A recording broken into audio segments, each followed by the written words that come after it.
ფეხბურთელები რომ არიან აჩი და შოთა არველაძეები და მესამე ძმა რომ ყავთ რეზი არველაძე. ხო ყველანი ძალიან გვანან ერთმანეთს. ამ ტყუპებს მებს ქოჩორი დღემდე აქვს სრულად და მესამე ძმას გაცვენილი აქვს თმა უკვე რამოდენიმე 10 წლეულია დაახლოებით და მეთქი შეიძლება გადავრჩე, იმიტომ რომ მამაჩემსაც და დედაჩემის მამასაც ძალიან ადრეულ ასაკში გაცვიდა თვები და ნუ რა ვიცი, აი 32-ის ვარ და მე მგონი ეხლა აღმოჩნდა რომ გენეტიკა არ არის მოკლედ გადამწყვეტია ჩემ შემთხვევაში. რომ პოლიგენური არის, ამიტომ შეიძლება პირველი ხაზის ნათესავებს შეხედო და მელოტი იყოს, მაგრამ არ არის აუცილებელი. მაღალი არის კი ცხადია, მაგრამ არ არის აუცილებელი რომ იყო მელოტი. შეიძლება დედის ხაზის მეტი სიმელოტე გქონდეს, მამის ხაზით ნაკლები.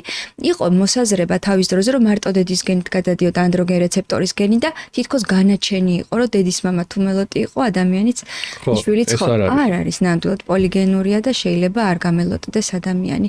თან თქვენ რაც თქვით სანდრო, აი ეს რომელი 15 წლის ასაკში 16-17 ხო აი ზუსტად ეგ ასაკია პირველი შუბლის ხაზის რეცესიას ვეძახით.